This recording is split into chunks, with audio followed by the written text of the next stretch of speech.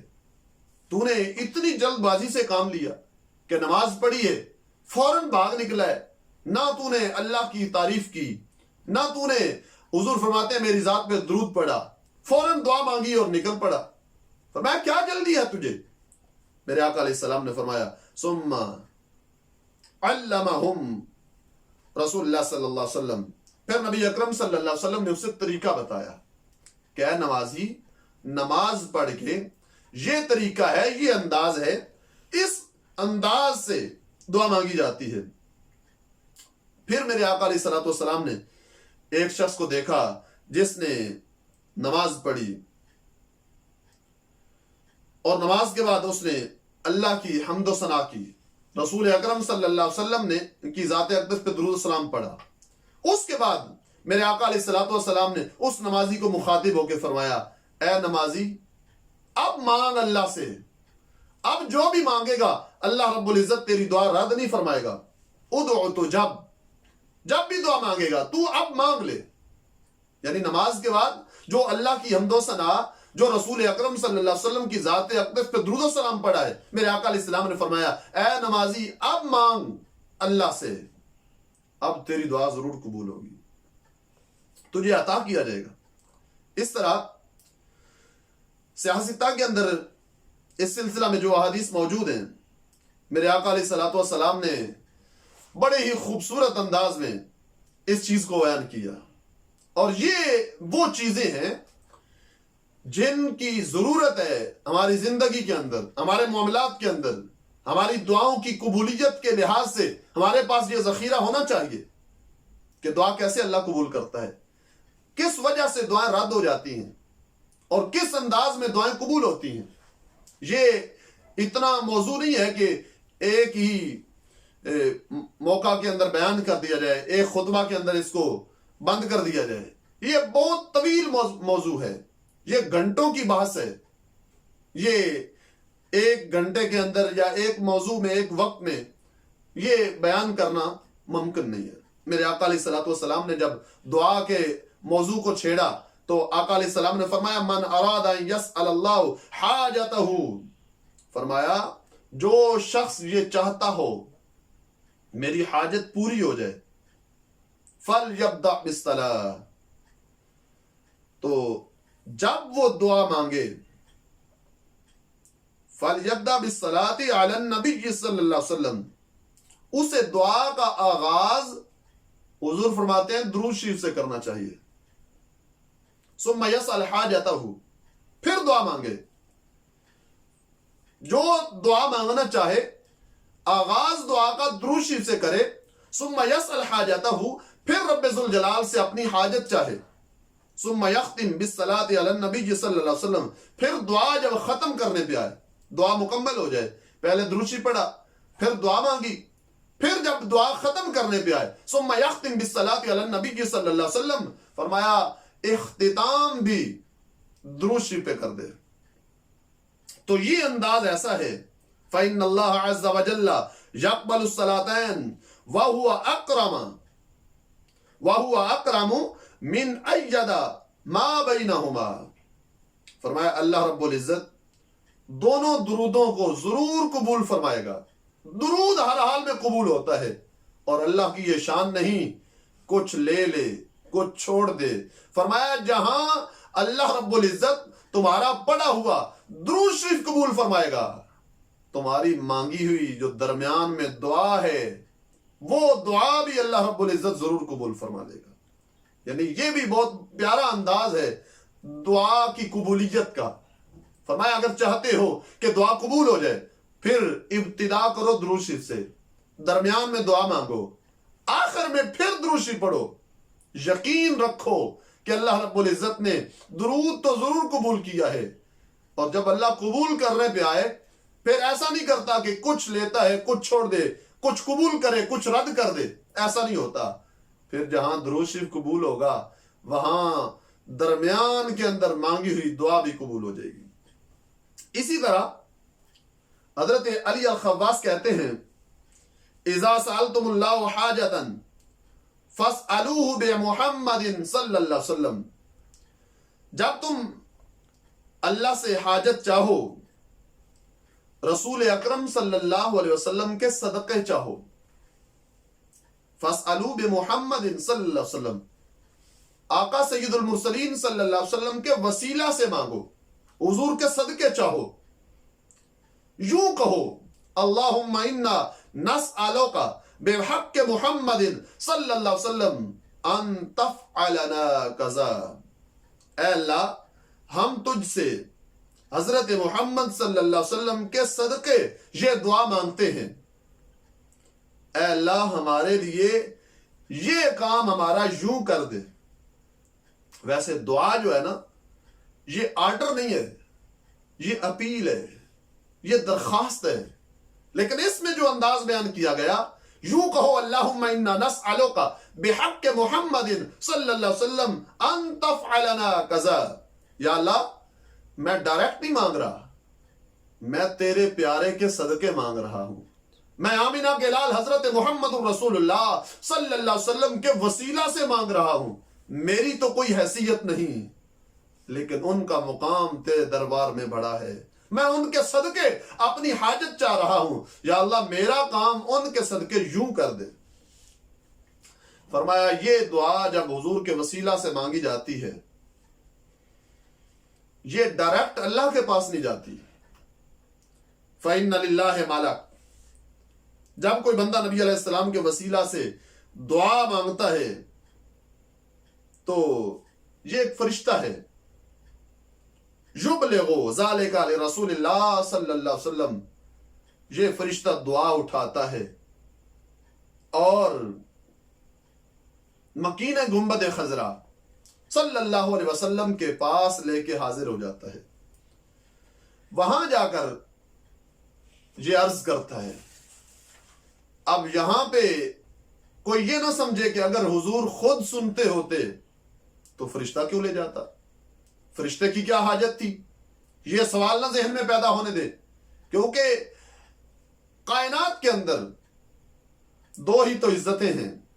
سب سے پہلے جو عزت ہے وہ دربار الوہیت کی ہے، اللہ رب العزت کے بعد اگر کسی کی کائنات میں عزت ہے تو وہ آمینہ کے لال حضرت محمد الرسول اللہ صلی اللہ علیہ وسلم کی ہے۔ اب اگر یہ سوال یوں کریں کہ اگر حضور جانتے ہوتے تو فرشتہ کیوں لے جاتا، تو یہاں تو دوسری حدیث بھی موجود ہے سیاہ ستہ کے اندر، جس میں ہے کہ اللہ کے فرشتے آتے ہیں مساجد میں، محافل میں، وہ ریکارڈ لکھتے ہیں، اللہ کے پاس لے جاتے ہیں۔ اب اللہ جاننے کے باوجود پوچھتا ہے، اب فرشتے نہ بھی آتے اللہ جانتا تھا، لیکن یہ عزت ہے، یہ عظمت ہے دربار الوہیت کی کہ فرشتے یہ ڈیوٹی نبھاتے ہیں، فرشتے لے کے جاتے ہیں، اللہ ان سے پوچھتا ہے، فرشتے بتاتے ہیں، عرض کرتے ہیں، تو فرشتوں کو پھر اللہ رب العزت گواہ بنا کے ان کا فیصلہ سنا دیتا ہے۔ تو اسی طرح جیسے فرشتے اللہ کے دربار میں ریکارڈ لے کے جاتے ہیں، ایسے ہی فرشتے، اللہ کے فرشتے وہ دعا اٹھاتے ہیں اور مکین گنبد خضرا حضرت محمد الرسول اللہ صلی اللہ علیہ وسلم کے پاس لے کے حاضر ہو جاتے ہیں۔ وہ فرشتہ عرض کرتا ہے، یا رسول اللہ صلی اللہ علیہ وسلم ان فلانا سأل اللہ تعالی بحقک فی حاجت قضا، یا رسول اللہ صلی اللہ علیہ وسلم دنیا کے فلاں ملک کے اندر، فلاں ملک کے فلاں شہر میں، فلاں شہر کے فلاں محلے میں، فلاں محلے کے فلاں گھر میں، فلاں گھر کے فلاں فرد نے دعا مانگی ہے، وہ فلاں مشکل میں پھنسا ہوا ہے، اس نے دعا مانگی ہے، ڈائریکٹ اللہ سے نہیں مانگی، یا رسول اللہ صلی اللہ علیہ وسلم بے حق کا، اس نے تمہارے وسیلہ سے مانگی ہے۔ جب وہ فرشتہ دعا کا عرض کرتا ہے آقا سید المرسلین صلی اللہ علیہ وسلم سے، فَيَسْأَلُ النَّبِيُّ صلی اللہ علیہ وسلم رَبَّهُ فِي قَضَاءِ تِلْكَ الْحَاجَةِ، پھر سرکار دو عالم صلی اللہ علیہ وسلم اپنی طرف سے اس اپنے غلام کے لیے دعا مانگ دیتے ہیں کہ یا اللہ میرا فلاں امتی فلاں مسئلے میں پریشان ہے، یا اللہ اس نے دعا مانگی ہے میرے وسیلہ سے، اب میں اس کے لیے دعا مانگ رہا ہوں، اے سرکار کے غلام اپنی قسمت پہ ناز کر ہمیں۔ میں کہتا ہوں کہ اگر چند سالوں کی بجائے ہزاروں سال بھی ہمیں زندگی مل جائے، ہم سر جوڑ کے بیٹھے ہر لمحے حضور پہ درود و سلام پڑھے، پھر بھی حق ادا نہیں ہو سکتا۔ ہم جیسے نکموں کے لیے، گناہگاروں کے لیے آقا علیہ السلام نے آج سے 14 صدیاں پہلے کس طرح کے انتظام فرمائے۔ ہم نے دعا مانگی اپنے انداز میں، ہمارے ہاتھ اس قابل نہیں کہ اللہ کے دربار میں اٹھیں، اور ہماری زبانیں وہ طہارت نہیں رکھتی کہ اتنی پاک بارگاہ کے اندر وہ بولے یا کچھ مانگے۔ سرکار دو عالم صلی اللہ علیہ وسلم جب اپنے غلام کے لیے دعا مانگتے ہیں تو پھر کیا ہوتا ہے؟ فَيُجَابُ، وہ دعا قبول ہو جاتی ہے۔ وہ دعا جو حضور کے وسیلہ سے مانگی تھی وہ دعا قبول ہو جاتی ہے۔ کیوں؟ فرمایا اس لیے لِأَنَّ دُعَاءَهُ صلی اللہ علیہ وسلم لا يُرَدُّ، تیری میری دعا رد ہو سکتی ہے لیکن آمینہ کے لال حضرت محمد الرسول اللہ صلی اللہ علیہ وسلم کی دعا رد نہیں ہوتی بلکہ ہر حال میں اللہ قبول فرماتا ہے۔ تو یہ طریقہ جو بیان کیا گیا، ابھی تک میں نے 3 احادیث تمہارے سامنے رکھی۔ پہلے نمبر کی حدیث جو ہے، سرکار دو عالم صلی اللہ علیہ وسلم نے فرمایا کہ پہلے 3 بار سورہ فاتحہ پڑھو، پھر 3 بار سورہ اخلاص پڑھو، پھر 3 بار سبحان اللہ والحمد للہ ولا الہ الا اللہ واللہ اکبر پڑھ لو، پھر دعا مانگو۔ دوسرے نمبر پہ جو حدیث ہے، سرکار دو عالم صلی اللہ علیہ وسلم نے فرمایا کہ جب دعا مانگنا چاہو ابتدا درود شریف سے کرو، درمیان میں دعا مانگو، آخر میں پھر درود شریف پڑھ لو، یہ دعا بھی رد نہیں ہوتی بلکہ قبول ہو جاتی ہے۔ تیسرے نمبر پہ جب دعا مانگو تو حضور کے وسیلہ سے مانگا کرو، کیونکہ حضور نبی رحمت شفیع امت صلی اللہ علیہ وسلم کے وسیلہ سے مانگی ہوئی دعا کبھی بھی رد نہیں ہوتی بلکہ قبول ہو جاتی ہے۔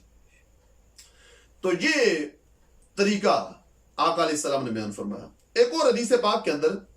سرکار دو عالم صلی اللہ علیہ وسلم نے جامع ترمذی شریف کے اندر حدیث پاک موجود ہے، حضرت انس رضی اللہ تعالیٰ عنہ اس کو روایت فرماتے ہیں۔ سرکار دو عالم صلی اللہ علیہ وسلم نے ارشاد فرمایا الدعاء لا يرد بین الاذان والاقامہ، فرمایا جب تمہیں موقع ملے، الدعاء لا يرد بین الاذان والاقامہ، فرمایا اذان اور اقامت کے درمیان جو ٹائم ہے، اذان اور اقامت کے درمیان کا وقت، لا يرد،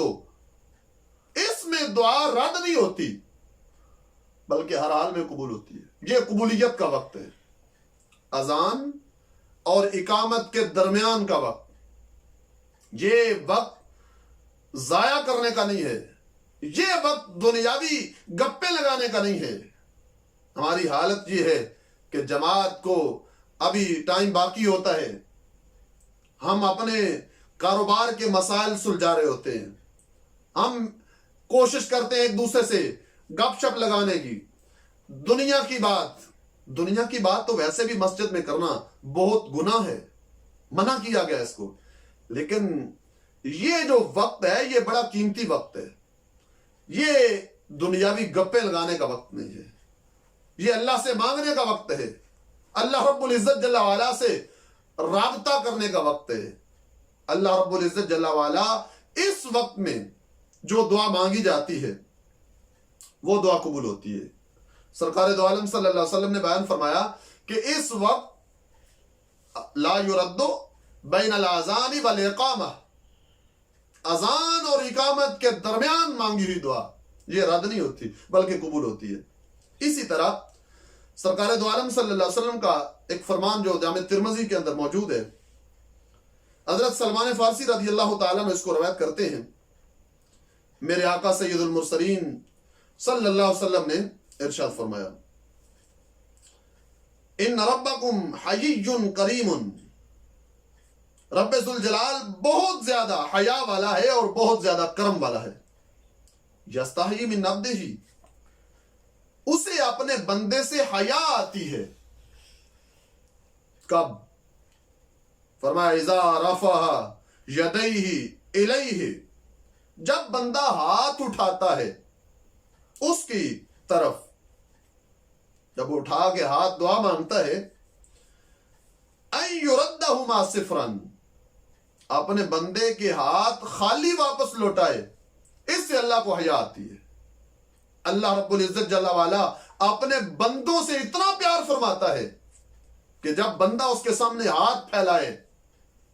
سرکار فرماتے ہیں ان ربکم حیی کریم یستحیی من عبدہ، اللہ بڑا حیا والا ہے، بڑا کرم والا ہے، بڑا کریم ہے. اس کو اپنے بندے سے حیا آتی ہے کہ بندہ ہاتھ اٹھائے اور مولا خالی واپس لوٹا دے. فرمایا کہ جب بھی ہاتھ اٹھتے ہیں توجہ ساری اللہ کی طرف ہو، دھیان سارا مالک کی طرف ہو، پھر مانگنے کا لطف اور ہوتا ہے. پھر اللہ رب العزت کی جو عطائیں ہیں، جو رحمتوں کی برسات ہے، وہ چھما چھم بندے پہ نازل ہونا شروع ہو جاتی ہے. اسی طرح خصوصی طور پہ سید عالم نور مجسم شفیع معظم صلی اللہ علیہ وسلم نے ارشاد فرمایا، دعوت المرء المسلم لأخیہ بظاہر الغیب. میرے آقا سید المرسلین صلی اللہ علیہ وسلم ارشاد فرماتے ہیں، جب کوئی بندہ غائبانہ اپنے مسلمان بھائی کے لیے دعا مانگتا ہے، غائبانہ، غائب تھا، بھائی موجود نہیں تھا پاس، لیکن یہ دعا مانگ رہا تھا، بظاہر الغیب مستجابہ، کوئی بندہ غائبانہ جب کسی اپنے مسلمان بھائی کے لیے دعا مانگتا ہے، وہ دعا ضرور قبول ہوتی ہے. عند رأسہ ملک موکل، فرمایا جو دعا مانگتا ہے اپنے مسلمان بھائی کے لیے، دوست کے لیے، بظاہر الغیب، پاس موجود نہ ہو، اس کی پیٹھ پیچھے جس نے دعا مانگی، وہ دعا قبول ہوتی ہے. فرمایا جب بندہ دعا مانگتا ہے تو اس کے سر کے ساتھ ایک فرشتہ موجود ہوتا ہے جس کو رب ذوالجلال نے معین کر دیا کہ جب یہ اپنے کسی بھائی کے لیے دعا مانگے، مسلمان بھائی کے لیے غائبانہ دعا مانگتا ہے، قال الملک الموکل آمین بھی، آمین والا کا بمثل، فرشتہ آمین کہہ دیتا ہے. اب کوئی یوں کہے، ویسے تو ہماری حالت یہ ہے کہ ہم جب اپنا بھائی دوست پاس ہوتا ہے تو اس کے لیے دعا مانگتے ہیں، اس کے منہ پہ مانگ دیتے ہیں، بڑی تعریف کر دیتے ہیں، بڑی دعائیں مانگ دیتے ہیں، لیکن جو ہی وہ غائب ہوتا ہے تو فوراً اس کا گلہ شروع ہو جاتا ہے، فوراً اس کے مخالف چیزیں ساری سامنے آ جاتی ہیں، مخالف باتیں آ جاتی ہیں، لیکن منہ پہ بڑی تعریف ہو رہی ہوتی ہے، بڑی دعائیں ہو رہی ہوتی ہیں. تو پیٹھ پیچھے دعا کا جو سلسلہ ہے وہ اس کا تصور نہیں ہمارے پاس. اب کوئی کہے کہ میں اس کے لیے دعا کیوں مانگوں، اپنے لیے مانگتا ہوں، اللہ اس کی بجائے مجھے دے. تو میرے آقا علیہ السلام فرماتے ہیں یہ جو فرشتہ جو سر کے پاس ہوتا ہے نا، قال الملک الموکل بہ آمین والا کا بمثل، یہ فرشتہ آمین کہتا ہے اور ساتھ یہ دعا مانگتا ہے، اے اللہ جو اس نے اپنے بھائی کے لیے مانگا اسے بھی وہی عطا کر، بھائی کے لیے رحمت مانگی اسے بھی وہی دے، بھائی کے لیے برکت مانگی اسے بھی وہی دے، بھائی کے لیے بیماری سے شفا مانگی، یا اللہ اسے بھی بیماری سے نجات دے. تو ہمارا حال یہ ہے، ہم اپنے بھائی کے لیے اس کے خلاف دعا مانگ رہے ہوتے ہیں. تو فرشتہ بھی یوں ہی کہتا ہے، یا اللہ جو اس نے اپنے بھائی کے لیے مانگا اسے بھی وہی کچھ دے دے، جو اس نے اپنے بھائی کے لیے مشکل کا سامان پیدا کیا اسے بھی وہی دے دے. تو اسی طرح پھر وہ فرشتے کی دعا جو ہے وہ قبول ہوتی ہے. اور جو بھی اپنے بھائی دوست کے لیے غیب میں مانگا جائے وہ اپنے لیے بھی وہی کچھ آ جاتا ہے، وہی فرشتہ دعا کر دیتا ہے اور اسی پہ اللہ رب العزت جل وعلا عطا فرماتا ہے۔ عمومی طور پہ سرکار دو عالم صلی اللہ علیہ وسلم نے جو دعاؤں کی قبولیت کے لحاظ سے دستور بیان فرمایا، جس پر بھی عمل ہو جائے اور ہر وقت عمل ہونا چاہیے، ان طریقوں پہ سرکار دو عالم صلی اللہ علیہ وسلم کے عطا کیے دستور پہ عمل ہونا چاہیے۔ میرے آقا علیہ الصلوۃ والسلام ارشاد فرماتے ہیں کہ حضرت سیدنا ابو ہریرہ رضی اللہ تعالیٰ عنہ کہتے ہیں، قال رسول اللہ صلی اللہ علیہ وسلم من سرہ ان یستجاب لہ عند الکرب،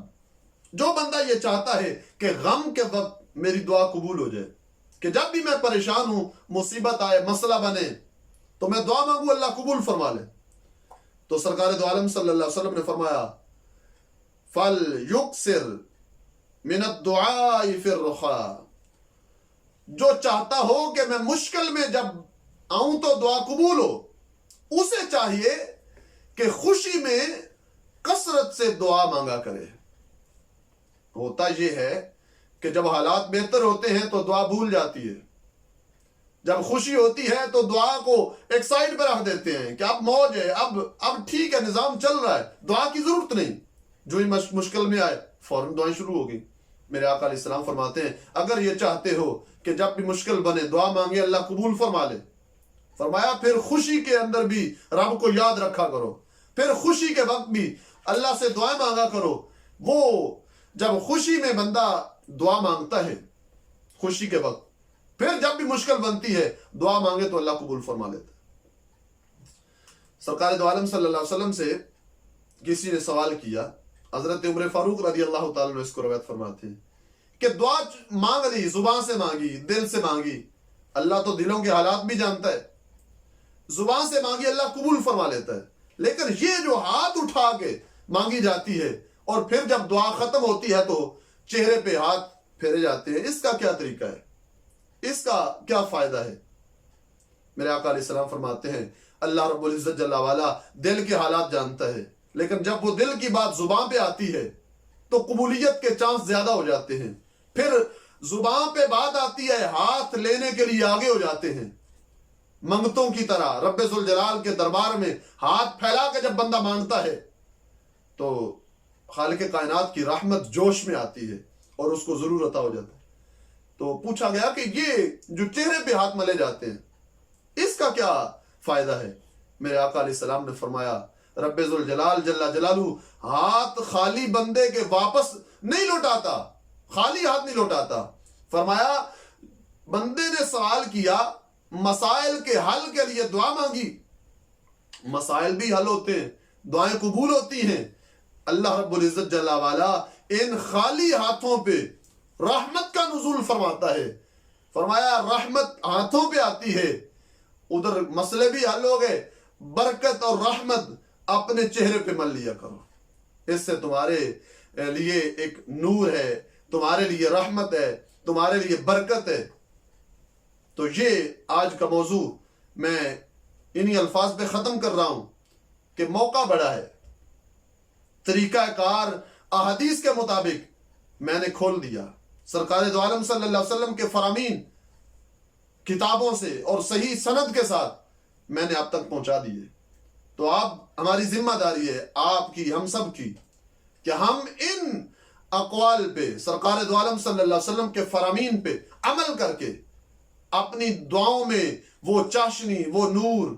وہ قبولیت کا انداز پیدا کریں۔ رمضان المبارک کا مقدس مہینہ ہے، پھر رمضان کا مہینہ تو ویسے ہی دعاؤں کی قبولیت کا مہینہ ہے، پھر اس مہینے میں خاص طریقوں سے دعا مانگی جائے تو قبولیت کے چانس مزید زیادہ ہو جاتے ہیں۔ دعا کر رہا ہوں اللہ رب العزت جل وعلا ہماری دعاؤں کو قبولیت کا نور بخشے، اللہ رب العزت جل وعلا ہم سب کو خیر و عافیت عطا فرمائے۔ وما علینا الا البلاغ۔